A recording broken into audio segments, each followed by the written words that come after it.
Hello बच्चों, तो आज हम लोग करंट इलेक्ट्रिसिटी के यूआईक्यूज क्वेश्चन को सॉल्व करेंगे। ये आपके आने वाले बोर्ड एग्जाम के लिए बहुत ही इंपॉर्टेंट है, तो इन क्वेश्चंस को आपको भी अपने मन से सॉल्व करते हुए चलना है। चलो पहले क्वेश्चन से स्टार्ट करते हैं। जो क्वेश्चन क्या दिया हुआ है, the values of milliampere and microampere are. ये साथ में ये भी आपको यहाँ मेंशन है, कब ये पूछा हुआ है। तो मिली एम्पियर और माइक्रो एम्पियर की वैल्यू क्या होती है, तो मिली एम्पियर क्या होता है, तो 1 milliampere is equals to 1 milliampere किसके इक्वल होता है, 10 टू द पावर -3 एम्पियर के इक्वल। और 1 माइक्रो एम्पियर किसके इक्वल होता है, 10 टू द पावर -6 एम्पियर के इक्वल। कौन सा ऑप्शन सही हो जाएगा आपका, 10 to the power -3 and 10 to the power -6। तो ऑप्शन बी इज करेक्ट। चलिए अब हम लोग अगले क्वेश्चन की तरफ चलते हैं। देखो अगला क्वेश्चन क्या दिया हुआ है, उन्होंने बोला cylindrical conductor of length L and uniform area of cross section A has resistance R. Another conductor of length 2.5 L and resistance 0.5 R of the same material has the area of cross section. तो देखो इसमें आपको क्या ध्यान रखना है, बहुत ही आसान क्वेश्चन है। हमें ये बात पता है कि जो रेजिस्टेंस होता है उसका फॉर्मूला क्या है, R is equal to rho into l upon A. यहाँ पर रो क्या है, रो इज द रेजिस्टिविटी, जो कि सिर्फ मटेरियल पे डिपेंड करती है, क्योंकि क्वेश्चन में आपने यहाँ दिया हुआ है कि कैसा है आपका, it is of the same material. अब यदि सेम मटेरियल का है तो रेजिस्टिविटी दोनों की क्या होगी, दोनों की रेजिस्टिविटी सेम हो जाएगी। तो पहला हो गया हमारा R is equal to rho into l upon A. दूसरी इक्वेशन हम मान लेते हैं R dash is equal to rho into l dash upon A dash. R dash हमारा जो नया रेजिस्टेंस है कितना केवल है, 0.5 आर। रेजिस्टिविटी सेम रहेगी। लेंथ देखो कितनी केवल है आपको, 2.5 टाइम्स, तो 2.5 एल आपको ए डैश निकालना है। दोनों को आप डिवाइड कर दीजिए, ये आप डिवाइड करेंगे तो ये क्या आ जाएगा, 1/0.5 इज इक्वल टू रो से रो कैंसिल आउट हो जाएगा, एल से एल कैंसिल आउट हो जाएगा, तो ये हमारा आ जाएगा A dash upon 2.5। A dash की वैल्यू यहाँ पर कितनी हो जाएगी, A dash is equal to 2.5 upon 0.5, तो आंसर कितना हो गया, 5। दिया हुआ है कि identify the circuit in which the electrical component has been properly connected. तो दो आपके इक्विपमेंट है, कौन कौन से, एक आपका एमीटर और एक वोल्ट मीटर है। हमें क्या बात ध्यान रखनी है कि जो आपका वोल्ट मीटर होता है ये हमेशा क्या होता है, पैरेलल में कनेक्ट होता है, जिसके अक्रॉस हमें वोल्टेज मेजर करना हो, और एमीटर हमेशा सीरीज में कनेक्ट होते हैं। तो यहाँ देखो एमीटर को उन्होंने पैरेलल में कनेक्ट कर दिया, तो ये ऑप्शन आपका इनकरेक्ट हो गया। यहाँ पर वोल्ट मीटर को सीरीज में कनेक्ट कर दिया, तो ये भी आपका गलत हो गया। अब हमारे पास ऑप्शन बचते हैं सेकेंड एंड फोर्थ। अब इसमें आप देखो ये बैटरी का नेगेटिव टर्मिनल है, तो एमीटर का भी यहाँ क्या होना चाहिए, नेगेटिव टर्मिनल होना चाहिए, इसलिए आपका यहाँ पर कौन सा ऑप्शन सही है, सेकंड ऑप्शन इज करेक्ट। तो यहाँ साइन कन्वेंशन आपको गलत दिया हुआ है। नेक्स्ट क्वेश्चन देखिए, बोला the diagram shows a network of 4 resistors which is connected to an electric source. Identify the resistors which are connected in series in this network. देखो करंट आपको क्या है, सीरीज और पैरेलल देखने के लिए सबसे पहले देखो करंट कहां से इंटर और कैसे लीव कर रहा है, तो करंट का डिस्ट्रीब्यूशन समझना इंपॉर्टेंट है।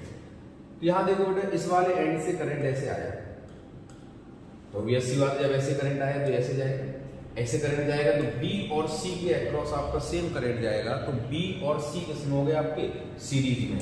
तो सीरीज में हमारे कौन कौन से, बी सी, और इससे भी आपका सेम जाएगा, तो बी सी डी आपकी सीरीज में है। कौन सा ऑप्शन करेक्ट है हमारा, बी सी डी, तो ऑप्शन बी इज करेक्ट। तो हम अगला क्वेश्चन करते हैं। उन्होंने बोला what is the minimum resistance which can be made using 5 resistors each of the 1/5। तो आप ध्यान रखोगे बेटा, यदि आपके रेजिस्टेंसेस सीरीज में कनेक्टेड होते हैं, आर इक्विवेलेंट क्या होता है हमारा, R1 प्लस R2 सो यदि n आइडेंटिकल में हो तो तो R प्लस R कितने टाइम्स हो जाएगा आपका, n टाइम्स हो जाएगा। तो R इक्विवेलेंट किसके इक्वल होगा, n टाइम्स डी R। मैं आपको साथ में कॉन्सेप्ट समझाते जा रहा हूं। अब यदि पैरेलल में है तो 1/R इक्विवेलेंट को हम क्या लिखेंगे, 1/R1 plus 1/R2 so on. यदि ये आइडेंटिकल है मतलब R1 R2 R सब इक्वल है तो 1/R इक्विवेलेंट किसके इक्वल हो जाएगा, 1/R plus 1/R so on n times. ये किसके इक्वल हो गया, n/R के इक्वल हो गया। यहां से R इक्विवेलेंट की वैल्यू कितनी हो गई, R/n। अब आप सोचो, देखो हम इन्होंने बोला what is the minimum resistance. तो मिनिमम रेजिस्टेंस किस केस में होगा, जब सीरीज में होंगे कि पैरेलल में, पैरेलल में होंगे तो पैरेलल में आप बस सीधे आप कर दो, कोई दिक्कत नहीं है। की वैल्यू यहाँ पर क्या पुट कर दोगे, n की वैल्यू यहाँ पर आप 5 पुट कर दीजिए, तो r की वैल्यू कितना पुट कर देंगे, 1/5। ये कितना आ जाएगा आंसर हमारा, 1/25। तो आंसर क्या हो जाएगा हमारे यहाँ, 1/25। चलो अगले क्वेश्चन की तरफ चलते हैं। अब देखो अगला क्वेश्चन, मैं बोला था resistance of a resistor is reduced to half of its initial value. In doing so, if other parameters of the circuit remains unchanged, the heating effect in the resistors will become। तो सारे parameters पे उन्होंने क्या बोला है कि सारे parameters को यदि हम सेम रखें तो what is the heating effect in the resistance. यदि आप सेम रखे हो, यदि आप वोल्टेज सेम रखे हो तो रेजिस्टेंस यदि हम हाफ करेंगे तो हीटिंग इफेक्ट हमारा क्या हो जाएगा, heating effect will be 2 times. अब चलो नेक्स्ट क्वेश्चन की तरफ चलते हैं हम लोग।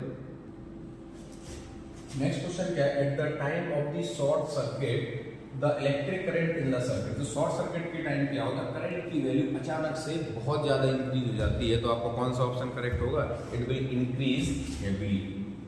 चलो हम अगले क्वेश्चन की तरफ चलते हैं। दिया हुआ है कि 2 bulbs of 100 ohm and 40 ohm are connected in series. The current through the 40 ohm bulb is 1 ampere. The current through the 100 ohm bulb is 1 ampere. The current through the 40 ohm will be।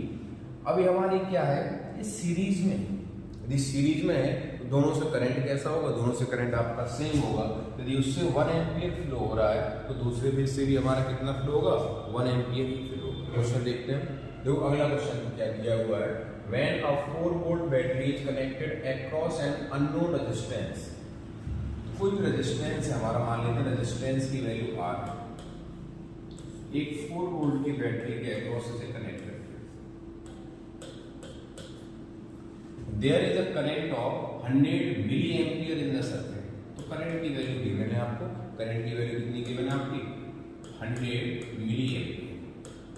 The value of the resistance is, तो resistance का formula क्या होता है, V/I।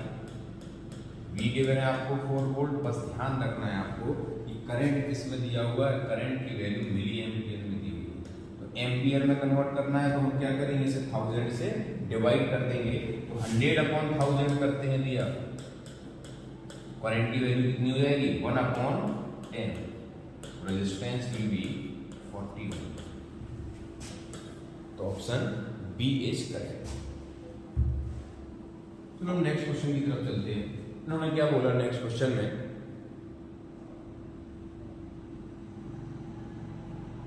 देखो next question क्या दिया है, the equivalent resistance of a series combination of 2 resistances x ohm if the resistances are of 10 ohm and 40 ohm respectively, the value of the x will be। तो हमारे पास 2 combination, कितना आसान हो गया, इक्विवेलेंट रेजिस्टेंस दिया हुआ है, कितना दिया हुआ है x, दोनों की वैल्यू कितनी है, एक की 10 एक की 4 है, सीरीज में डायरेक्टली ऐड होते हैं तो x की वैल्यू कितनी हो जाएगी, 50 ohm. Option C is correct. अगले क्वेश्चन में दिया हुआ है कि unit of electric power VB। तो पावर की यूनिट आपको बतानी है, वैसे तो सभी को पता है कि पावर की यूनिट क्या होती है, वॉट होती है, बट यहाँ देखो ऑप्शंस हमारे कैसे दिए हैं, volt ampere, kilowatt hour, watt second, joule second. तो पावर का फॉर्मूला क्या होता है, power is actually work done upon time. Work क्या होता है हमारा, जूल मीटर। तो ये जूल पर सेकंड आएगा, बट ये भी नहीं है। अच्छा आपको याद हो, आप लोग पढ़ते हैं V इक्वल्स टू क्या होता है, W/Q। यदि V हमारा W/Q होता है तो बताओ यहाँ से W को हम क्या लिख सकते हैं, Q इंटू V।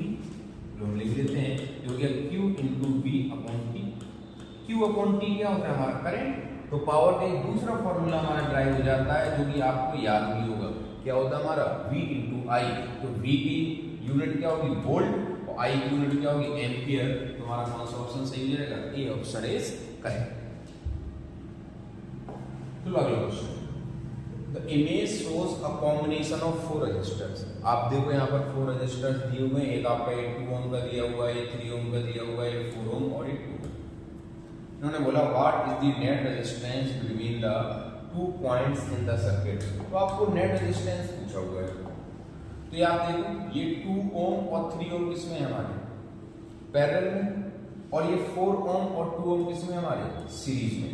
तो 2 ओम और 3 ओम, जैसे हम यदि R1 मान लें, इसे हम R2 मान लेते हैं, और ये R3 हो गया और ये R4 हो गया। तो R1 और R2 किसमें हो जाएंगे, R1 and R2 are in parallel. Parallel में हम R इक्विवेलेंट को R डैश मान लेते हैं, तो ये क्या होता है, R1 R2 upon R1 plus R2। तो हो जाएगा 2 इंटू 3 अपॉन 2 प्लस 3, तो हो जाएगा हमारा 6 अपॉन 5। इसे R डबल डैश मान लेते हैं, R3 और R4 को। सीरीज में तो रेजिस्टेंस क्या होगा, equivalent, R3 plus R4। R3 हमारा 4 दिया हुआ है और R4 हमारा 6 दिया हुआ है। तो ये कितना हो जाएगा, सॉरी 2 दिया है, तो 4 प्लस 2 इज इक्वल टू 6। अब इस सर्किट डायग्राम को यदि हम रीड्रॉ करने की कोशिश करें, तो देखो ये क्या आ जाएगा। यहां पर 2 ओम और 3 ओम की जगह हम लगा सकते हैं 6/5, और ये 4 ओम और 2 ओम की जगह हम क्या लगा सकते हैं, 6 ओम। अब आप देख सकते हो ये दोनों ही रेजिस्टेंस क्या है हमारे, ये दोनों रेजिस्टेंस आपके पैरेलल में है। तो R equivalent will be 6/5 into 6 upon 6/5 plus 6। ये हो गया हमारा 36/5, और ये भी हो गया हमारा 36/5। कैंसिल आउट होने के बाद कितना आया, 1। आपका ऑप्शन कौन सा सही हो जाएगा, ऑप्शन बी इज करेक्ट।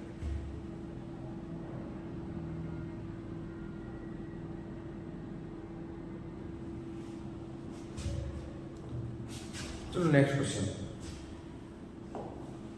देखो नेक्स्ट क्वेश्चन क्या दिया है, उन्होंने बोला which plot shows the change in voltage when the current is gradually decreased across a resistor। Law के अकॉर्डिंग करंट क्या होता है, करंट और वोल्टेज में क्या रिलेशन होता है, they are directly proportional to each other. तो ग्राफ क्या होगा, straight line passing through origin. तो option A is correct.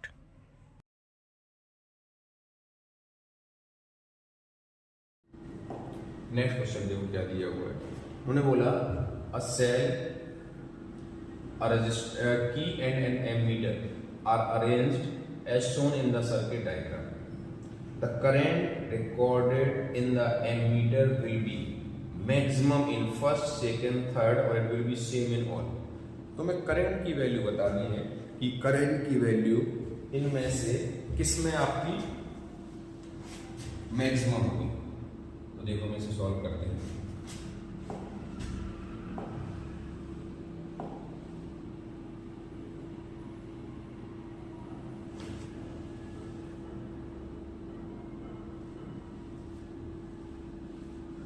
Current की वैल्यू देखो क्या होगा, I इक्वल्स टू हमारा V/R। तो क्योंकि सभी में सेम सेल लगा हुआ है, तो V तो क्या होगा हमारा, सभी का सेम होगा। ये भी V है आपका, ये भी V है, और ये भी आपका V है। रेजिस्टेंस की वैल्यू भी सभी में सेम है, तो अब ये सी बात है, I भी क्या होगा आपका, सभी में सेम होगा। तो आंसर क्या हो जाएगा आपका, फोर्थ ऑप्शन इज करेक्ट। तो क्वेश्चन नंबर 15 में आपको क्या दिया हुआ कि which one among a bar of an alloy of the mass 2 kg 3 kg iron bar of same dimension has greater resistivity. Iron bar because it has higher mass, alloy bar because it has lower mass, iron bar because it has same types of the atom, alloy bar because it has different types of the atom। इसका आपको कौन सा option correct है, option D is correct. अगला question, उन्होंने बोला student plots VI graphs for 3 samples of the nichrome wire with the resistances R1, R2, R3. Choose from the following statement that holds true for this graph. तो यहाँ आप ध्यान रखोगे, देखिए आप लोग मैथ में भी पढ़ते, स्लोप क्या होता है? स्लोप को हम बोलते हैं टेन थीटा। स्लोप क्या होता है हमारा? Tan theta. और टेन थीटा क्या होता है हमारा? Perpendicular upon base. यहाँ परपेंडिकुलर में क्या है? I और बेस में क्या है? V। ठीक, तो क्या हो गया? जो I अपॉन V होता है एक्चुअली क्या था? रेजिस्टेंस का रेसिप्रोकल होता है। इट मींस जो टेन थीटा है, या हम स्लोप बोल सकते हैं, it is inversely proportional to resistance. जिसका एंगल ज्यादा होगा उसका रेजिस्टेंस हमारा कम होगा। तो देखो सबसे ज्यादा एंगल किसका है? R3 का। तो सबसे कम क्या होगा हमारा? R3 हमारा सबसे कम होगा। इसके बाद R1 और इसके बाद R2। जिसका सबसे कम एंगल उसका सबसे ज्यादा रेजिस्टेंस, तो हमारा R2 सबसे ज्यादा होगा, फिर आपका R1 और इसके बाद हमारा R3। तो कौन सा ऑप्शन करेक्ट हो जाएगा? Option D is correct. अगले क्वेश्चन की तरफ बोलते हैं। उन्होंने बोला the maximum resistance which can be made using 4 resistors each of resistance 1/2 ohm। तो मैक्सिमम कब होगा? जब उनको हम सीरीज में कनेक्ट करें। यदि हम आइडेंटिकल रेजिस्टर्स को सीरीज में कनेक्ट करते हैं तो रेजिस्टेंस क्या होता है उनका? N × R। कितने रेजिस्टेंस है हमारे? 4 है। 4 इंटू सभी का रेजिस्टेंस कितना है? 1/2। ये कितना हो जाएगा? 2 ohm। Option A is correct. अगला देखते हैं, what is the relationship between resistance and current. तो रेजिस्टेंस और करंट, तो ये बताओ, आपको पता है R इक्वल्स टू क्या होता है? V/I। हम देख सकते हैं यहाँ पर resistance and current are inversely proportional to each other. मतलब यदि रेजिस्टेंस ज्यादा होगा सर्किट में तो करंट की वैल्यू कम होगी। तो they are directly proportional to each other, ये गलत हो गया। They are inversely related to each other, ये सही है। The resistance has a greater magnitude than current। ऐसे हम कैसे कह सकते हैं? किसी की वैल्यू कम ज्यादा हो सकती है, बट एक की वैल्यू कम होगी तो उसके रिस्पेक्ट में दूसरी की ज्यादा होगी। The current has a greater magnitude than resistance। तो आपका कौन सा ऑप्शन करेक्ट हो जाएगा? Option B is correct. तो नेक्स्ट क्वेश्चन की तरफ चलते हैं। उन्होंने क्या बोला है? The resistivity of the 4 wires A, B, C, D are of the order 10 to the power 12, 10 to the power -6, 10 to the power -8 and 10 to the power 14. If the wires are of the equal length and equal area of the cross section, then select the row containing the correct information।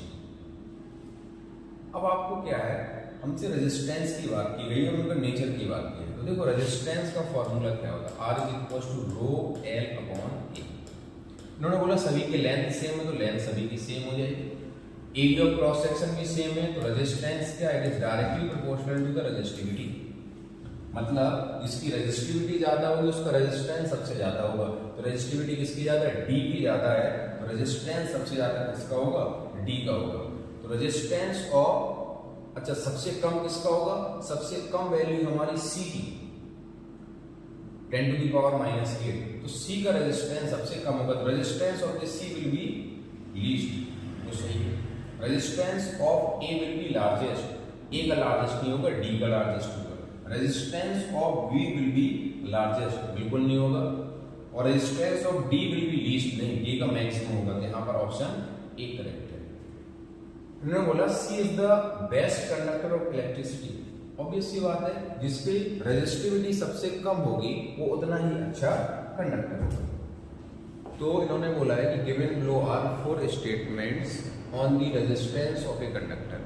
तो पहला statement क्या दिया है कि if in an electric circuit the resistance is doubled the voltage also gets doubled. तो ये आपका incorrect है, क्योंकि यदि आप रेजिस्टेंस को चेंज करते हैं तो उससे वोल्टेज में कोई भी चेंज नहीं आता है। रेजिस्टेंस को चेंज करने से आपका करंट आपका चेंज होता है। तो फर्स्ट ऑप्शन जो आपका दिया हुआ है ये आपका इनकरेक्ट होगा। हम सेकंड की बात करें, देखो सेकंड क्या दिया हुआ है कि if in an electric circuit the resistance is half the current gets double, ये सही है, इनवर्सली प्रोपोर्शनल होते हैं, तो यदि हम रेजिस्टेंस को हाफ कर देंगे तो करंट डबल हो जाएगा। थर्ड देखो, variable resistance is a component used to regulate voltage without changing the current, ये इनकरेक्ट है, तो third is also incorrect. Fourth, in an electric circuit a device called rheostat is used to change the resistance in the circuit, ये बिल्कुल सही है, rheostat से हम resistance को चेंज करते हैं। तो फर्स्ट, सेकेंड और फोर्थ सही है। हमसे क्या पूछा गया है कि सिलेक्ट द इनकरेक्ट, इनकरेक्ट हमारे कौन कौन से हो गए, फर्स्ट और थर्ड और इनकरेक्ट, तो हमारा आंसर कौन सा हो जाएगा, बी। नेक्स्ट क्लास में इससे आगे के क्वेश्चंस को सॉल्व करेंगे।